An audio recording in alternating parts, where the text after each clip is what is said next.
Assalamualaikum. Perkenalkan, nama kelompok kami. Yang pertama, Nanda Yunita. Yang kedua, Putri Nabila. Tiga, Wulan Apriani. Kami akan menjelaskan batuk efektif. Apa yang dimaksud dengan batuk efektif? Batuk efektif merupakan suatu metode batuk dengan benar, di mana klien dapat menghemat energi sehingga tidak mudah lelah dan dapat mengeluarkan dahak secara maksimal.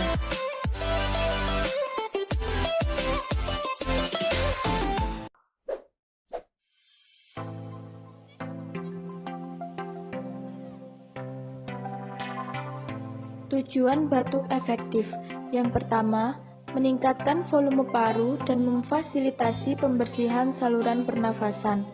Yang kedua, meningkatkan distribusi ventilasi. Yang ketiga, merangsang terbukanya sistem kolesterol.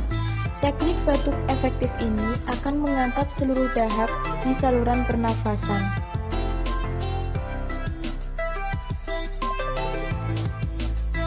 Indikasi batuk efektif. Yang pertama, pasien dengan tira baring lama. Yang kedua, mencegah resiko retensi sekresi. Yang ketiga, membebaskan jalan nafas dari akumulasi sekret. Yang keempat, mengurangi sesak napas akibat akumulasi sekret.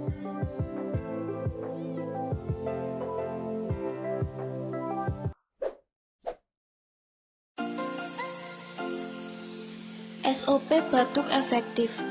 Fase prainteraksi. Yang pertama, mengidentifikasi kebutuhan atau indikasi klien. Yang kedua, mencuci tangan. Yang ketiga, menyiapkan alat. Ada tisu, bengkok, perlak, sputum pot, air minum hangat, sarung tangan, dan antiseptik.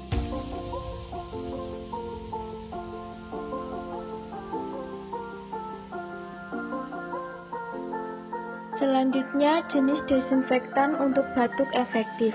Yang pertama, fenol, untuk penghancur dinding sel dari mikroorganisme sehingga terjadi kegagalan fungsi mikroorganisme. Yang kedua, klorin, menghambat oksidasi glukosa dalam sel mikroorganisme dengan menghambat enzim-enzim. Yang ketiga, iodin, efektif untuk proses desinfeksi air skala kecil. Yang keempat, alkohol. Fase orientasi.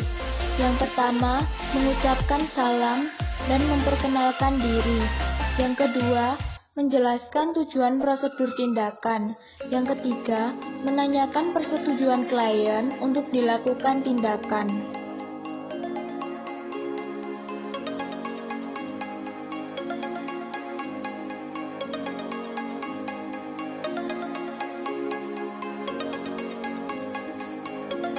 Fase kerja. Yang pertama, memasang tirai. Dua, mengatur posisi yang nyaman, semi-fowler atau supin. Tiga, memakai sarung tangan. Empat, meminta klien meletakkan satu tangan di atas dada dan satu tangan di abdomen.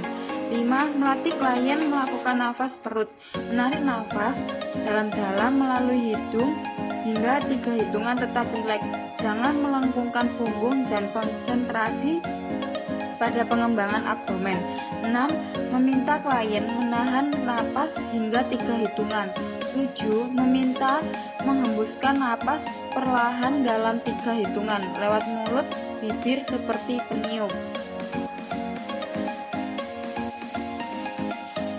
Selanjutnya, fase kerja yang ke-8, memasang perlak dan bengkok di pangkuan klien bila duduk atau di dekat mulut bila tidur miring. 9. Meminta klien untuk melakukan nafas dalam 2 kali, kemudian inspirasi, tahan napas dan batukkan dengan kuat. 10. Menampung lendir dalam sputum pot. 11. Merapikan klien dan alat. 12. Melepas sarung tangan dan cuci tangan.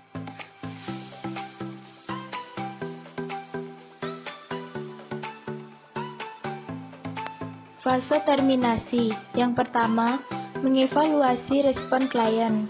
Yang kedua, melakukan kontrak untuk kegiatan. Yang ketiga, mengucapkan salam. Yang keempat, mendokumentasikan hasilnya.